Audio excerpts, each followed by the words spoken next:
The phone screen glows with false cheer, mocking me from my oak coffee table. Instagram's little red notification dot pulses like a warning signal. I should have heeded. Wednesday, 12:47 p.m., the day before Thanksgiving. I tap the notification more from habit than interest. My thumb freezes mid-scroll. There they are, all of them. The crystal glasses catch light from Mom's antique chandelier, raised high in a toast that makes my stomach clench. The cranberry centerpiece, her signature creation, with fresh berries floating in crystal, sparkles in the center of a table that stretches forever. Dad at the head, carving the turkey with the same knife he's used since I was little. Kyle and his wife Susan, their faces flushed with wine and warmth. My twin sister Brooke, perfect as always in her butter yellow sweater, leaning close to our cousin Rachel. Even Grandma Margaret sits there, her silver hair styled fresh from the salon, wearing the pearl necklace she promised to give me on my 30th birthday. My fingers tremble as I scroll through 7 photos, 7 moments of a family gathering I didn't know existed. The green bean casserole in Aunt Jenny's inherited Pyrex, the pumpkin pies cooling on Mom's windowsill, everyone clustered around the piano while Uncle Jim plays, just like he does every holiday. Every holiday I used to attend. Brooke's caption sucker punches what little breath I have left. Perfect family gathering, complete at last. Complete. I check my phone for missed calls, text messages, some explanation that would make sense of this ambush. The screen stays stubbornly empty except for Mrs. Reynolds's terrier barking next door, a sound that echoes through my bare apartment walls. 2 weeks ago, Mom called. I remember her voice casual as Sunday breakfast. "What are your Thanksgiving plans, dear?" "Nothing set in stone." I said, hope rising like a foolish bubble. "I'm free if—" "We'll see what happens." She changed the subject so smoothly I almost missed it. Almost. "Have you thought about highlighting your hair? Brooke's new color is so becoming." I should have known then. The family group text went silent last week. Kyle dodged my calls, letting them ring to voicemail. When I texted him about meeting for coffee, his response came hours later. "Crazy busy with work, maybe after the holidays." Now I understand. They weren't busy. They were planning. My fingers shake as I pull up Mom's contact. 4 rings stretch into forever before her voice answers, bright as artificial sweetener. "Oh, Lena, how are you?" The false surprise in her tone makes my teeth ache. "Mom, is everything all right?" "You sound strange." I stare at the Instagram photo still burning on my screen. "You had Thanksgiving today." A pause, just long enough to choose her words. "Well, yes, we decided to do something small this year. Just immediate family." "I'm immediate family." "Oh, Lena." Her sigh carries decades of disappointment. "I assumed you'd be too busy. You never seem to enjoy these things anyway. Always sitting in corners with your sketchbook, barely talking to anyone." My throat closes around words I can't force out. She fills the silence efficient as always. "It's not personal, Lena." The smile in her voice feels like sandpaper. "You're just not really the festive type. Not personal."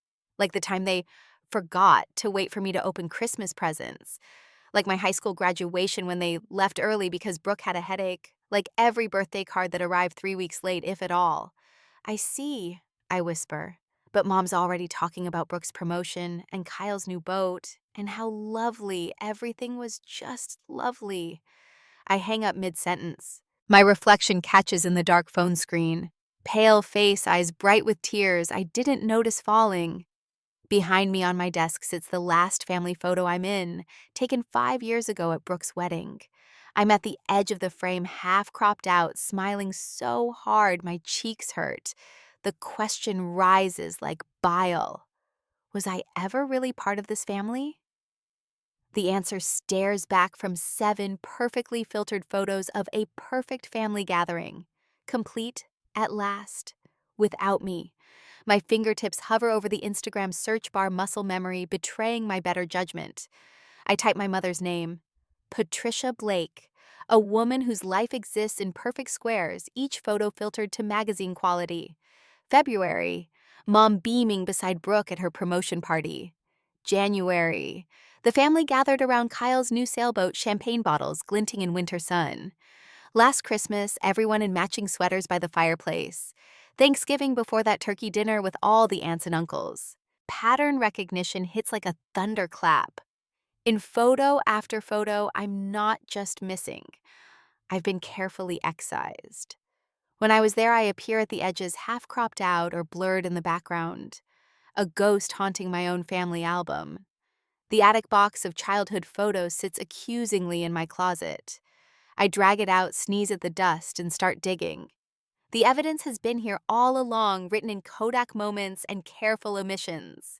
My childhood bedroom, the converted storage space at the far end of the hall, while Brooke's princess suite connected directly to Mom and Dad's room.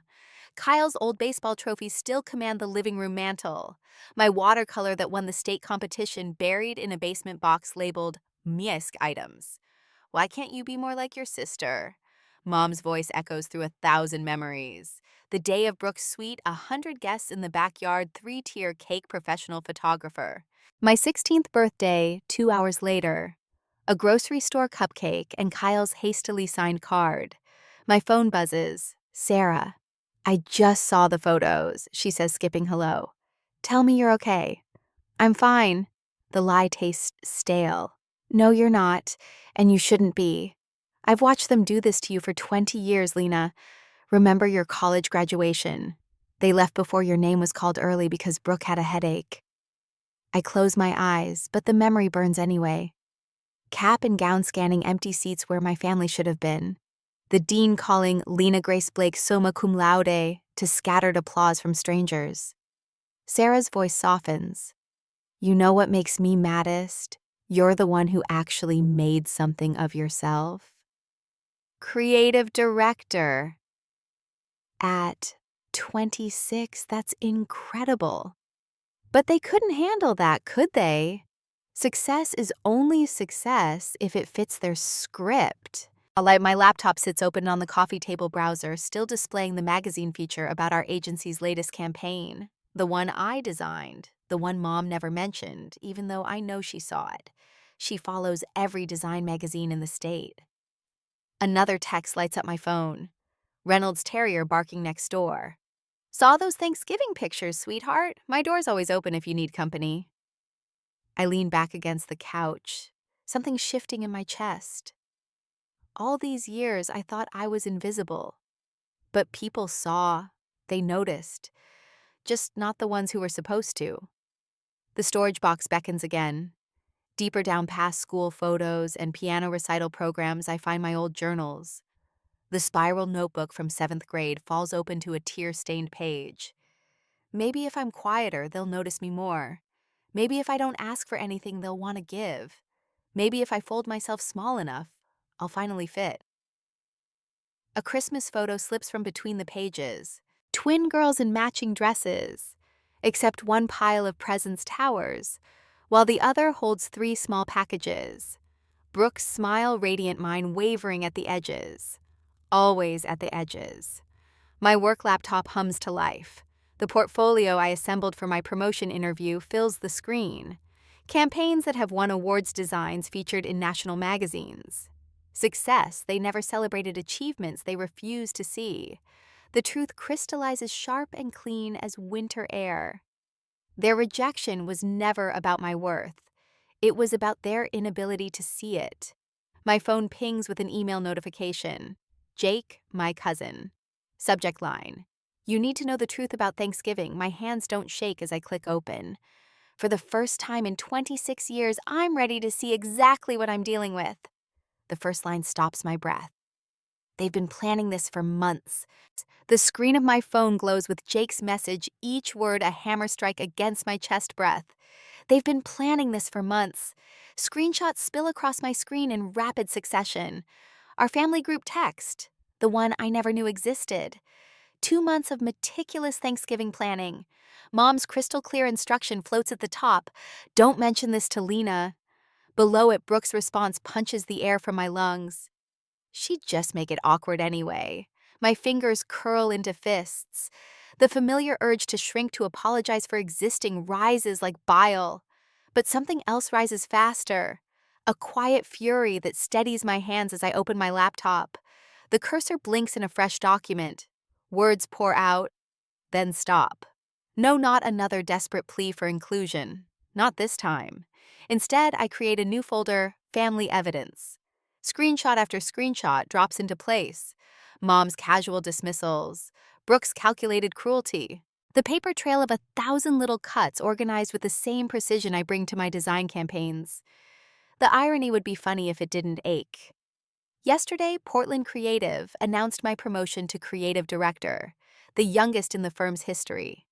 My nonprofit campaign about family connection went viral last month, featured in Adweek, shared by celebrities. The billboards I designed line the highway into downtown. Everyone deserves to belong. My bank statement glows on the screen. 6 figures in savings, more in investments. The financial independence they never acknowledged because it didn't fit their narrative of helpless, awkward Lena. The phone rings. Mom's number. I saw the photos, I say before she speaks. My voice surprises me, steady, controlled. I saw the group texts. I know this was deliberate. Oh, Lena, her sigh carries decades of disappointment. You're being dramatic. You wouldn't have enjoyed it. You're right. The words taste like freedom. I wouldn't enjoy being with people who don't want me there. The silence stretches. For once, she has no ready answer. My doorbell chimes. Sarah stands there, wine bottle in one hand, tissue box in the other. I saw your sister's post, she says. I brought reinforcements. While Sarah pours the wine, my phone lights up with messages. Director Johnson. That campaign pitch you mentioned, it's yours if you want it. Full creative control. Mrs. Anderson from the coffee shop downstairs. Join us tomorrow. There's always room at our table. Mark from the design team. Our design family has your back. I open my journal, the one I've kept since I was 12. Page after page documents the pattern. Forgotten birthdays, missed recitals, empty chairs at my graduations. Each entry written in a child's careful hand, hoping that if she documented everything perfectly, someone would finally see her. Someone finally did. Just not them. My hands move across the keyboard, creating a new document. Every slight, every exclusion, every moment they made sure I knew I didn't belong. The file grows organized with brutal clarity. No tears blur my vision. No tremor shakes my fingers. What are you going to do? Sarah asks, refilling our glasses. I save the document. I'm done chasing their approval. My phone buzzes again. Another family photo from Brooke. Everyone gathered around the piano singing carols 2 days before Thanksgiving because they knew I wouldn't be there to see it. I open my email. The cursor blinks at the top of a blank message. Recipients all 47 members of the extended family. Subject line, why I'm no longer part of this family. Sarah reads over my shoulder. Are you sure, Afujim?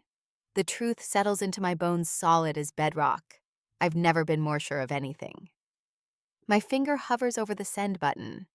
In my mind, I see them all sitting around Mom's dining room table, phones buzzing in perfect synchronization. I see Brooke's face as she realizes her perfect family narrative is about to shatter. I see Mom reaching for an explanation that won't come. Outside my window, Portland's lights sparkle against the evening sky. My reflection in the glass shows someone I barely recognize. Straight spine, steady gaze, the last traces of that desperate-to-please girl finally falling away. The truth stretches out before me like a road. I've spent 26 years trying to earn my place at their table. Now I understand. Some tables aren't worth sitting at. My finger moves toward the send button. Wait, Sarah says. I pause. She raises her glass. To chosen family. The corners of my mouth lift in a real smile, the kind that never appeared in their photos. To chosen family. I click send. The message whooshes into cyberspace, 47 digital copies of truth, scattering like stars. In the silence that follows, I feel something shift. Not just in the air around me, but in the marrow of my bones. I close my laptop. Let them have their perfect family photos. Let them toast their perfect harmony. Let them pretend nothing exists beyond the edges of their carefully curated frame. I have something better. I have the truth. And for the first time in my life, that's enough. That same day, the clock on my laptop reads 6:59 p.m. 1 minute until Thanksgiving dinner officially starts in homes across America. My fingers hover over the keyboard, trembling slightly before settling into stillness. The draft email sits ready, 47 family members in the recipient field. At exactly 7:00 p.m., I press send. The whoosh of the outgoing message sounds like freedom. I lean back in my chair, counting silently. 3, 2, 1. My phone explodes. The first text comes from Brooke, her rage radiating through the screen. "How dare you embarrass us like this? Take it down now." The second ping follows immediately. "Mom, call me this instant." The third, "You've gone too far this time." I silence my phone and turn to my laptop, watching the email responses pour in. Aunt Susan's sharp intake of breath practically echoes through her. "Oh my God." Uncle Robert asking if this was some kind of mistake. Cousin Rachel sending a string of question marks.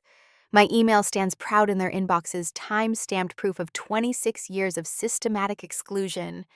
Every forgotten birthday, every misplaced invitation, every family photo where I stood just outside the frame, documented with surgical precision. Screenshots of the secret group text, planning yesterday's gathering, the Instagram posts, the Facebook albums, a timeline of erasure presented in chronological order with bullet points and footnotes. My brother Kyle's response arrives last. "Mom, this is cruel. Lena's right. We've been awful." A notification pops up on my laptop. Brooke's Instagram post from yesterday, the one with the perfect family Thanksgiving photo, fills with comments. "Where's Lena? I can't believe you excluded your own sister. This seems deliberately cruel. Unfollowing. This is disgusting behavior." I open Instagram and navigate to my own profile. The photo I took an hour ago at my friend Sarah's house waits in draft form. In it, I'm surrounded by 6 people: co-workers, neighbors, fellow creative misfits who showed up with dishes and wine when they heard about my family's betrayal. My smile reaches my eyes for the first time in years. Caption: "Grateful for the family that chooses to include me." Post. The comments flood in immediately. Hard ejections from my entire design team. "We love you" from the nonprofit clients whose campaigns I've led. "Their loss" from college friends who witnessed years of my family's cold shoulders. Mom's contact photo lights up my phone screen again. And for the first time in my life, I let her call go straight to voicemail without feeling guilty. A text from Kyle breaks through my do not disturb settings. "I should have stood up for you years ago. I'm so sorry, sis." Too little, too late, but something in my chest loosens slightly at the words. My laptop pings with a new email. The subject line reads, "Damage control needed immediately," from Eleanor Wright, Mom's closest friend at the country club. The preview shows 3 question marks and the words, "Patricia, what have you done?" I click over to Brooke's Facebook profile out of morbid curiosity. Her carefully curated image of perfect daughter, wife, and mother shows cracks in the comments section. "How could you do this to your sister?" appears 5 times in various forms. Her weekly lifestyle blog post about the importance of family traditions has attracted a flood of negative responses. The carefully constructed facade crumbles in real time, one social media notification at a time. An hour later, my phone buzzes with a text from the doorman downstairs. "Ms. Blake, your mother is here. Should I let her up?" I stare at the message, remembering every Christmas morning when my stocking hung limply empty while Brooks and Kyle's bulged with presents. Every school play where I searched the audience in vain for familiar faces. Every achievement met with, "That's nice, dear," while my siblings' smallest accomplishments earned champagne toasts. The doorman sends another text. "She seems quite upset, says it's urgent." A strange calm settles over me as I type my response. "No, Tom, I'm not available." "Yes, Ms. Blake." I walk to my window 16 stories above Portland's rain-slicked streets. From this height, I can just make out a figure in a camel hair coat pacing in front of my building's entrance. She looks small from up here, powerless. My phone lights up with a call from a number I don't recognize. When it goes to voicemail, a familiar voice fills the speaker. Margaret Truitt, Mom's oldest friend from Garden Club. Patricia, I never would have believed it if I hadn't seen the evidence myself.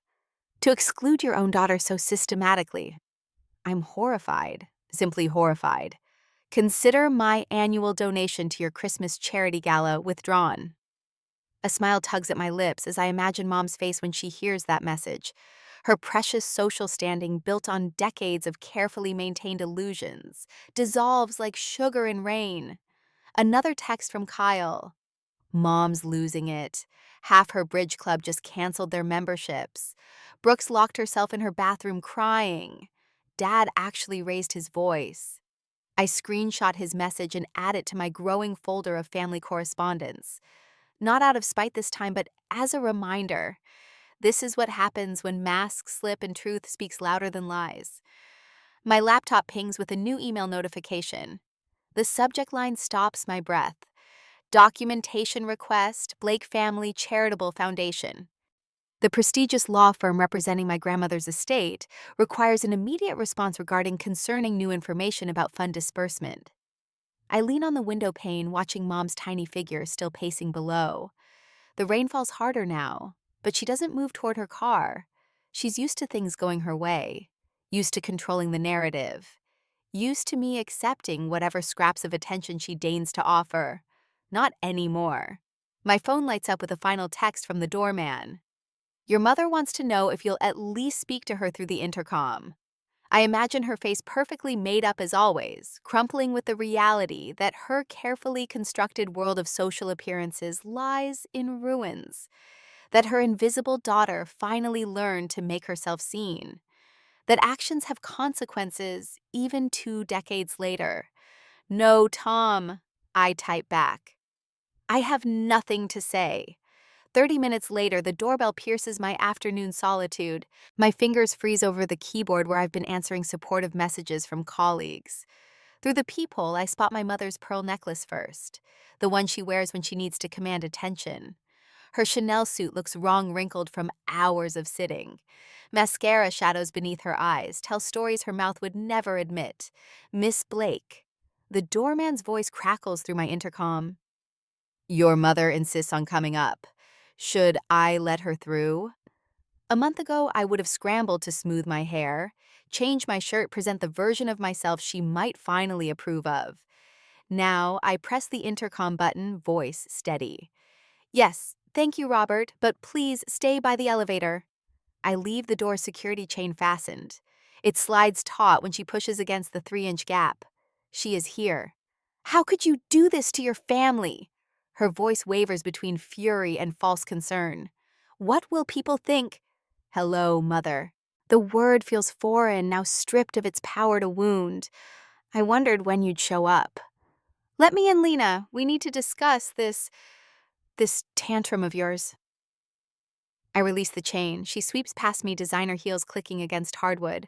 The sound echoes through my apartment, my space, my sanctuary. Her eyes catalog every detail, searching for ammunition. Your grandmother hasn't slept since that email. She perches on the edge of my sofa. Is that what you wanted? To break an 80-year-old woman's heart? Interesting. I lean against my desk. She didn't look heartbroken in those Thanksgiving photos without me. You're being ridiculous. We simply assumed that I wouldn't want to come. My laptop screen glows behind me, displaying the family group text screenshots Jake sent. Or that I wouldn't find out about the 2 months of planning, the specific instructions not to tell me. Color drains from her face. Jake had no right to tell the truth. I open my bottom drawer, lift out a thick manila folder. I have something to show you. The folder lands on the coffee table between us. Inside, programs from piano recitals, where they left early report cards filled with achievements they never acknowledged, newspaper clippings of design awards they ignored, and photographs. So many photographs where I hover at the edges, half-cropped out frame. 26 years of evidence. My voice remains quiet. Every time you chose to exclude me. Every celebration I wasn't quite invited to. Every accomplishment that wasn't quite worth mentioning. You're exaggerating. You were always so difficult to love, so different. The words should cut. Instead, they confirm everything. The elevator dings. Brooke bursts in without knocking butter yellow sweater matching the one from the Thanksgiving photos. This has gotten completely out of hand. Just apologize so we can move on. Apologize. I taste the word like something spoiled. For what exactly? Having boundaries, telling the truth, refusing to pretend anymore. You're ruining everything. Brooke's voice cracks. The country club is buzzing. Dad's golf friends are asking questions. Grandmother might change her will. There it is. I cross to my hall closet, retrieve an envelope I prepared weeks ago. The real crisis. Your carefully curated image falling apart. What's that? Mother eyes the envelope. My final words to the family. Everything I never said written with complete clarity. I hold it out. I'm releasing you from the obligation of pretending to care about me. Obligation. Mother stands, hands trembling. I carried you for 9 months. I gave you every advantage.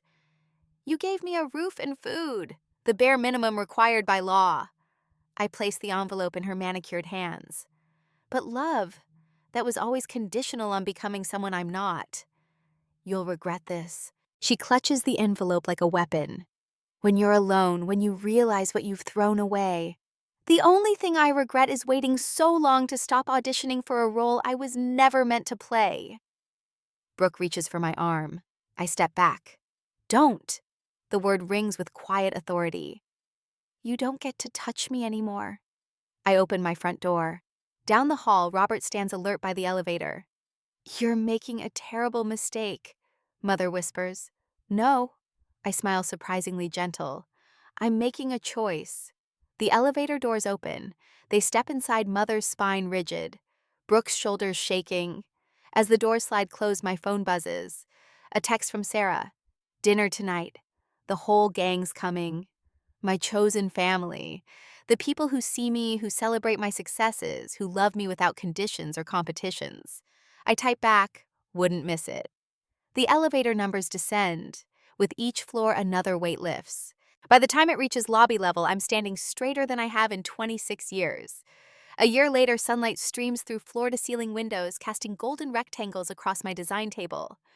The corner office still feels surreal, even after 3 months as executive creative director. A wall of inspiration boards showcases our latest nonprofit campaign, children's faces lighting up as they open books for the first time. My phone buzzes. Sarah's message appears. Everything's set for Thursday, 20 confirmed for Orphans Thanksgiving. A smile spreads across my face as I type back, perfect, I'll pick up extra cranberries. No crystal tears needed. We serve ours in mismatched bowls collected from thrift stores, each with its own story. The intercom chimes. Downstairs. Miss Blake, your mother is here. Send them in, Carol. My voice carries the quiet authority I've grown into like a second skin. The door opens, revealing Marcus, our newest junior designer. Dark circles shadow his eyes. The same haunted look I used to see in my mirror. The mock-ups aren't quite right, he stammers. I can work through the weekend to fix them. Sit. I clear space on my coffee table, the one I rescued from a vintage shop in the Pearl District. Show me what you have. He spreads his work before me, hands trembling. The designs are beautiful, but I see what he means. Something's missing. The kind of missing that comes from trying too hard to be perfect. Tell me about your first memory of feeling safe, I say. His head snaps up. What? This campaign is about domestic violence shelters. Before we fix the design, I need to know what safety feels like to you. An hour later, Marcus leaves with tear tracks on his cheeks and a completely new direction for the campaign. My own eyes are damp, but my smile holds steady. A year ago, I would have pushed him to work harder, faster, better. Echoing Patricia's voice in my head, my phone lights up again. A text from Kyle. Hey sis, Dad's birthday next week. I know you won't come, but I wanted you to know you're welcome. The invitation slides off me like water. No ripples, no pain. Thanks for thinking of me. Already have plans, but I hope it's a good celebration. The reply comes quickly. Miss you, lunch sometime? I consider it for a moment. Maybe after the holidays. Take care, Kyle. My calendar notification pings therapy in an hour. Dr. Warner's office has become a sanctuary of sorts with its worn leather chairs and walls of books. Last week, she said something that stuck. "You didn't lose a family, Lena. You escaped a performance."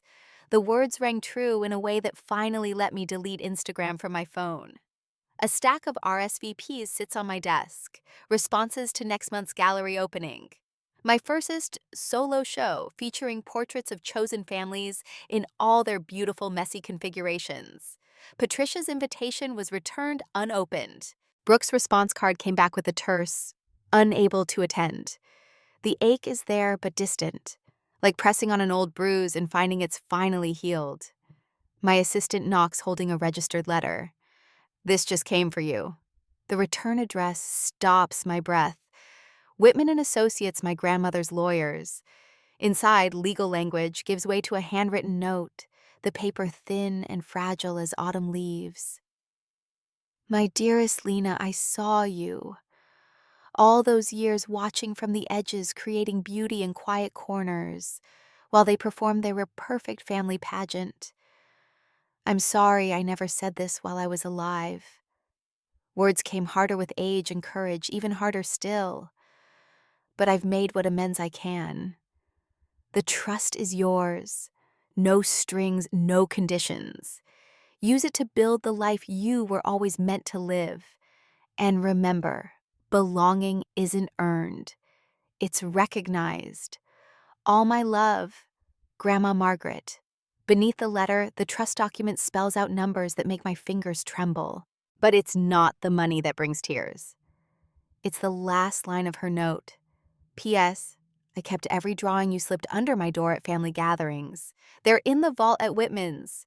Your talent was never invisible, not to me." The afternoon sun slants amber through my windows as I draft an email to the firm's charitable foundation. A new scholarship program, the Margaret Blake Fund for Overlooked Siblings. 4-year art school grants for younger brothers and sisters who create in the shadows of golden children. My office phone rings, the main reception desk. "Ms. Blake, the holiday party setup team needs your approval on the decorations." In the lobby, our staff has transformed the space into a winter wonderland. No sterile perfection here. Handmade paper snowflakes dangle from ceiling tiles, and someone strung popcorn garlands between departments. The corporate event planner looks horrified, but I see the delight on my employees' faces. "It's perfect," I tell her. "Exactly what I wanted." My reflection catches in the lobby windows. Strong, serene, dressed in clothes I chose for comfort, rather than Patricia's approval.